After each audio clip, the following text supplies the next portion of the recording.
is Tyler Hodges, and again, this story is called The Toilet Wiretap, and I know your brains are all charged, wondering what that is about. Anybody who has traveled knows that rest stops in the state of Ohio all look pretty much the same.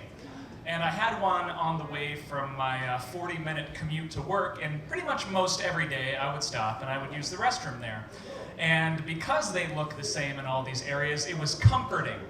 I felt like I was at home, and they have these stainless steel stalls, and I would sit in the first one, and I would just enjoy my time. Most times I was alone, I would beatbox, I would search Reddit, I would just kind of enjoy my time there. But this one time, I was not alone, and this man came storming in to the stall next to mine, and he was on his phone. And he was talking, and he was talking, and he was talking, and at first I tried to kind of clear it out of my mind, but the story got more interesting, and so I began to eavesdrop, and it got more interesting, so I decided to record him, which is illegal in the state of Ohio, but I think the statute of limitations is up. So I had this recording and of what this guy was talking about, and I listened back to it not too long ago, planning to tell a story about it or do some kind of performance art piece about it. And what I did for you fine folks is I transcribed it, because there is no way I can do it justice. I don't have the recording anymore, but I did transcribe it for you, and I am going to say it verbatim. So I'm in the stall, minding my business, when I overhear this conversation. These grown-ups, these adults that what we're talking about right now, these are grown-ups, and adults don't get that twisted.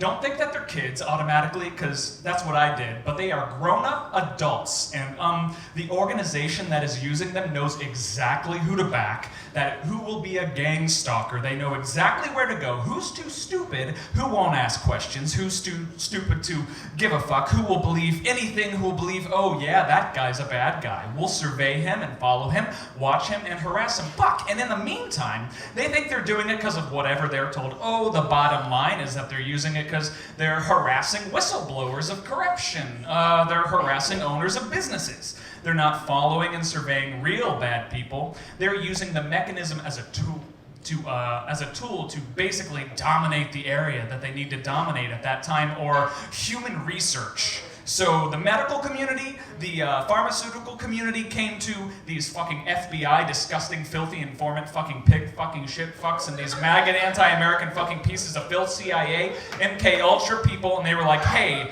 why don't you say these people are terrorists so we can start causing them trauma because, you know, we're gonna do this research on the brain, and we wanna see how radiation and trauma work together on a person's brain, and we want to see also this, and this, like 9 different things, but they're like, yeah, okay, we'll just go ahead and call them terrorists that way. Can't we get them in here? You can give us a kickback of all the finances. That way we'll make this rap, we'll never get caught.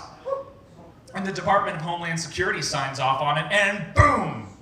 If you have somebody that you want to A, research, B, ruin, because their business is kicking your ass, or C, stop a person who is blowing the whistle of corruption, you get them gang stalked.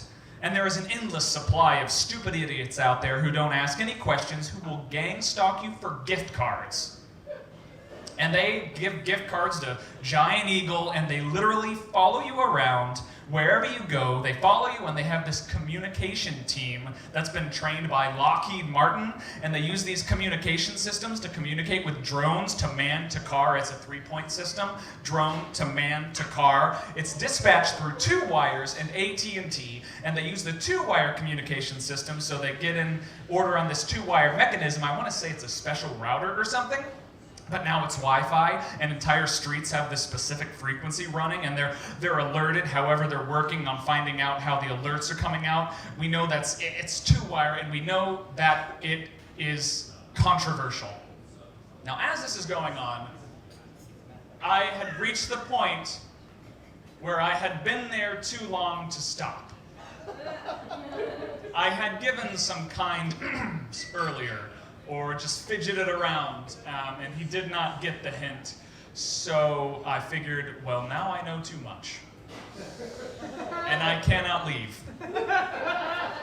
And he doesn't stop. Also, other fashions of communication, but the two-wire alerting when a target leaves, so they have these morons also who are doing the visuals. It's called sensory bombardment with kinds of beams and positive ions, but they fuck with your vision and bombard your senses, overload your senses with things like lights and people and stupid conversations and ugly people and ugly people and more ugly people and more ugly people and more ugly people. So then they start overloading your senses with these types of things. It could be car lights, it could be people, mainly ugly people, over and over again.